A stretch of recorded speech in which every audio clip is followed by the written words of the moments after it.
Hello, Ammirata. I'm excited to be here tonight with you guys. And we're going to talk about opposition. And I know in the world we live in, we all go through opposition at some point. At some point in life. Sometimes it feels like we live there. It can be a day, it can be weeks, it can just... I've been through things that seem like that did last for years. So, wait for some people to come on. I see someone coming up, and then we'll get started. Hey, Donya. Hello. Good to have you. Glad you could be out here with me tonight. I'm in Charleston, South Carolina. Tried to, if you can see a little bit, the church is behind me. I don't know how well that comes in, the lighting. Hey, Donya. Hello. Sunshine. Hiya. I'm in Charleston, South Carolina. We are preparing to go to MUSC in the morning. My son is getting his cochlear implant, was implanted right here. He gets the equipment put on his head tomorrow, so it's kind of exciting and kind of a little nerve-wracking at the same time. Thank you. Glad to have you. I'm glad to have all y'all out here. I appreciate you being here. Well, today we are going to share just some tips on opposition, because if you live in this world, you're going to have opposition. You have it when you're a child, you have it when you're in school, you have it when you get to be an adult. It just seems like as we do mature, the opposition sometimes can also seem to get bigger as well. It just kind of comes with the territory. So I was thinking about some of the things I'd gone through the past couple of weeks with opposition. I've had, just seemed like a lot of opposition coming my way. And just wanted to really kind of talk about some tips on what do you do when you go through things, because you do have to evaluate. We have to think about why we are going through opposition and what can we do? What can we do to get through it? Well, I have a poem to read for you, and I'm going to start with that. It is one of my husband's favorites, and it's one of mine too. And it's written by Rudyard Kipling in 1895, and it's titled If. You may have seen it, you may have it in your home. It is a famous poem, but years ago I had never heard of this. I never knew what it was. But I want to read this, and you can look it up now. Now that we have Google, you can Google it and download it and print it out. But it is something to read thoroughly. I would say about once a year. Really go through it. But listen to the words.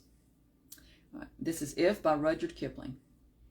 If you can keep your head when all about you are losing theirs and blaming it on you, if you can trust yourself when all men doubt you, but make allowance for their doubting too, if you can wait and not be tired by waiting, or being lied about, don't deal in lies, or being hated, don't give way to hating, and yet don't look too good nor talk too wise. If you can dream and not make dreams your master, if you can think and not make thoughts your aim, if you can meet with triumph and disaster and treat those two impostors just the same, if you can bear to hear the truth you've spoken twisted by knaves to make a trap for fools, or watch the things you gave your life to broken and stoop and build them up with worn out tools, if you can make one heap of all your winnings and risk it on one turn of pitch and toss, and lose and start again at your beginnings and never breathe a word about your loss, if you can force your heart and nerve and sinew to serve your turn long after they are gone, and so hold on when there is nothing in you except the will which says to them, hold on, if you can talk with crowds and keep your virtue, or walk with kings, nor lose the common touch, if neither foes nor loving friends can hurt you, if all men count with you but none too much. If you can fill the unforgiving minute with 60 seconds worth of distance run, yours is the earth and everything that's in it. And, which is more, you'll be a man, my son. And that's the way it ends. He's writing to his son, or he's writing to someone that he's mentoring. And it is about adversity. It's about the things that we go through in life. So I was thinking about opposition, and I guess the first thing I have to ask myself, and you guys, y'all can comment, and I always love to see what you have to say, because I think this is very important. We live kind of in an age where people do have that kind of entitled mentality, and they don't really want to work for things. So, you just see it. And anything that is important, it takes effort. It just does.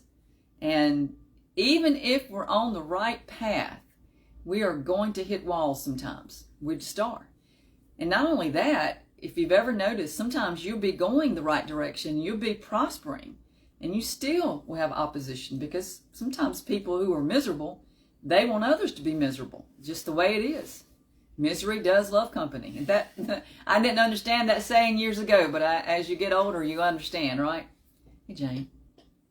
So I was thinking about myself, and I was thinking, okay, what do I do when, like, I had a couple of weeks of opposition that I was dealing with? What do I do? Well, first thing I asked myself, am I going in the right direction? So that's the first question we have to ask ourselves. Are we going on the right path? Because sometimes just because we think we need to do something, or we think we need to go a certain way, it's not always necessarily the truth. So we have to do an evaluate it, and sometimes we need, hello Elizabeth, sometimes we need to even bounce it off of others. Here's what I'm going through, and this is what I'm running into. Is this normal? Is this something I should expect? And what do I do? Sometimes it's obvious that you're going in the right direction. It's just obvious. Just like I'm down here to get my son's cochlear implant. This was a definite it was a have to do. It was a need to do. And yet I'm still experiencing opposition in different ways. So what do? I know that I have to move forward. I have to move ahead. So it's not really a question, but sometimes it does have to be questioned. Or even in my case, I could have chosen a slightly different route, still do the same thing, but I could have had slightly like a tweak to what I'm doing. So sometimes we do have to see, is there a better way? Is there something I haven't thought of, which we can do by research, or we can just do by talking to people who have already been to where we're trying to get to. But if we do decide, yes, we're going in the right direction, we know this is the path, then what? Well, the next thing is, how can we make it happen? How do we get the objective met? What do we need to do? There again, consult with someone who has already been where we are going. And what did they do? How did they overcome? And are we willing to overcome? I think sometimes that's a question we do need to ask before we start going down a path. Are we willing to pay the price to get where it is that we're trying to go? Are we willing? Because sometimes things look so glorious, don't they? When you're kind of on the outside looking in. But when you get in the journey, it's not as sexy. It's not as glamorous. It's not as ooh and ah as it might look on the outside. It takes work. It takes hard work. It takes diligence. It takes effort. And there's a lot that goes in behind the scenes that some people, they just aren't willing to do. They're not willing to put the effort into. So we have to know that we are willing to commit, because it takes commitment. You have to commit. If you're going to run a marathon, which is 26 miles, I believe, and people run half marathons, which are 13 miles, which sounds horrible to me. It sounds horribly long. You know what? They have to make a commitment, and then they have to put it into action, and they have to start training. They have to eat a certain way. They have to live a certain way. They have to exercise a certain way. They have to buy a certain kind of shoes. It takes a commitment. And then what about your why? What is your why? Is my why big enough? Is it big enough to overcome? Is it big enough? Do I know what that why is? Why I'm going where I'm going? Why I'm doing what I'm doing? Is it big enough to help me to commit? Because if your why is big enough, you'll do it. You will commit. And you will overcome. You'll find a way. And then the other thing I thought is just to move forward. And I think sometimes that is the most challenging for me. The beginning of the trip is always fun and exciting. The end of the trip is always exciting too, because you've met your goal. It's that in between when you're just moving. You're just moving, and sometimes it doesn't feel like you're really making a lot of progress, but you know that you're doing the right things. You're taking the steps that you're supposed to. You know that. I know that. But from your perspective, maybe the progress doesn't look like it's much progress, right? It seems like the steps that you're taking are strenuous, they're arduous, they're tedious. And it doesn't look like you're accomplishing much. It feels like that. But we have to all go back to that why, go back to that commitment, just like losing weight. I mean, that's a journey that's been hard, been challenging for me. And I ate really good tonight too. I had bread and butter. It was so delicious, but it is so hard, the in-between. We have to take steps. And for me, I do that by educating myself. I also do that by staying in something that is positive and something that aids me in whatever the journey is. So whatever that is, whether it's videos, certain people, I do follow certain people on YouTube that inspire me, that are positive and uplifting. And I talk to people. I have friends, my circle of friends, they're positive and uplifting. That's the kind of people that I want to be around. And you guys out here, you're all positive, and you're wonderful in how you support each other. And I love that. And the last thing that I think about when you're on that journey and you're being opposed, because you will be, and I'm sure that you are. There's some area or some aspect of something that you're living in right now that is frustrating. And you know you have to work through it. You know that. It's just not fun. It's going to be great when you get to wherever it is, that point. But it's that breaking through. But never give up. Never give up. Never give in. Just keep pressing on. Even when it is dark, when it's lonely, when it's hard, and you feel like you can't see a way forward. I know there have been times in my life I felt like it was very dark. It was very sad. I didn't see a lot of positive. I don't know how else to say it. It was just like, if I could paint you a picture of the way I felt, it would be someone crawling on a battlefield in the dark of night, and there was fighting going on all around, trying to make it, not able to see. It's so dark, it's muddy, it's rainy, and it's cold, and you don't even know what direction to go. Haven't you ever felt that way? You don't know, you can't even walk. You're so tired, you're so exhausted, maybe so down, not even exactly sure what direction to move, but you're moving. That's the key. So just, if you don't get anything else out of this, just remember that, is move. Keep moving. We don't always know that we're moving in the right direction, but just keep moving. Even if I have felt like I was crawling and was beaten, bloodied, bruised, but I just kept moving. And eventually, you will come out in the light. Eventually, you will make it to whatever it is that you need to be in, just a better place in your life, maybe. Maybe it's overcoming an illness. I know we have someone out here who's fighting cancer. We have probably more than one, but there are some that are fighting cancer, going through divorces. And it gets down and dirty right in the in-between. That's the most discouraging. The start of the journey, it is. It's kind of exhilarating, but the end, it's a win. But the in-between is where the work happens, right? So, let's see. Well, I'm glad you're out here. I'm glad you're all out here. I really think about our topics, and I base it on real life stuff. So it's things I'm going through, so I can relate, and hopefully I know you can relate. Unfortunately, I'd like to be able to say that we could all just have breakthroughs, and, all the time. And I do think that our attitude has a lot to do with it, as far as even when we have opposition. And you're going to experience it in your family. You're going to experience it in your career. It's everywhere. Even though we do experience it, I think with a good attitude, that we actually learn how to overcome quicker. One thing that my husband and I have learned is the ability to be flexible.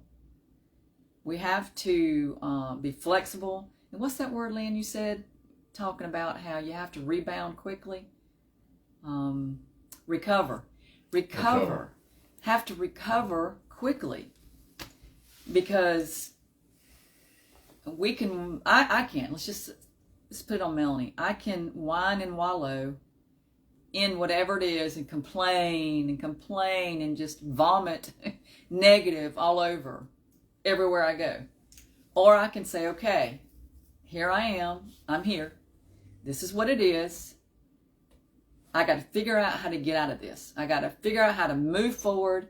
I got to figure out how to overcome and not waste my energy on why. Right? Sometimes that's just a waste of energy. Why? Why me? You know what? Sometimes life is not fair. It's not just. It's really not. So we can waste energy on going there, which is, there's no answer sometimes, right? Or we can take that same energy and we can apply it to meeting the objective, whatever that is. Sometimes that objective is something pretty short and pretty quick. Like for me, I've had phone issues, and I had Facebook lock me out, didn't have a phone. It's just been crazy dealing with stuff with my son's cochlear implant, just different things with that. But I have to figure out where I need to put my energy and not waste energy on things that really, it doesn't even matter what the answer is. Here you are, here I am, let's go. Let's get, we know this is where we got to be, if you know it, and just find a way to get to that point. Instead of worrying about the why, really focus on, I'm going to do this. I'm going to figure out a way. I will triumph. I will overcome. I am victorious. And even saying that, and I hope you all have been, we talked a little bit about loving yourself and saying that. And I've been telling myself that, like, I love Melanie, and looking in the mirror and just doing those things. It's amazing the strength that we can get from just doing that. We should love ourselves because we didn't make ourselves, right? It's not anything that we have to be even proud of. We're just ourselves. Hey, Bridget. Hey, Gina Lynn. We just have to learn how to recover quick, because sometimes it comes at you fast, it comes at you hard. Recover. Move on. Recover. Sometimes you just have to wipe it off and recover and move on. And I am really working on that on myself, is to recover and not wallow in it. Hey, Bridget. So glad y'all are here. Okay, I am in the this is Francis Marion? Yeah. I'm in the Francis Marion Hotel in downtown Charleston. Let me see if you can see anything. There is a church behind me. Let's see. Where's the Citadel at? Can I see? The Citadel is here. Let's see if I can show that. The old Citadel. Old Citadel. See if you can see it. That's it right there. That's the Citadel.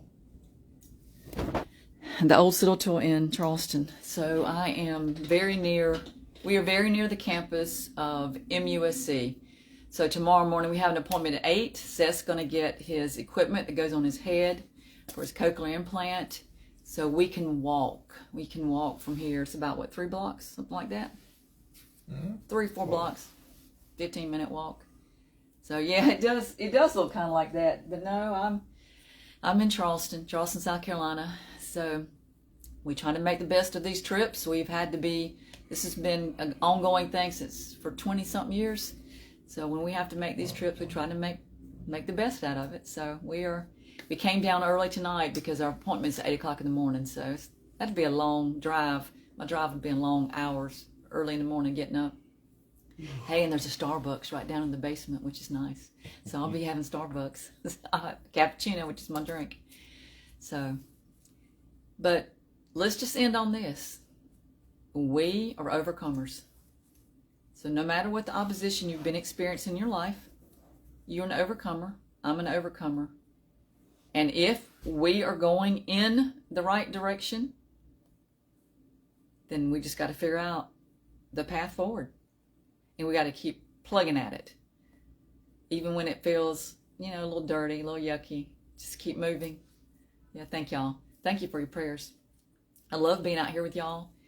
And everything I'm sharing with y'all, I'm doing too. So, I'm living this. And definitely adversity. I think I told you, I shared with y'all that I had that on the fortune cookie.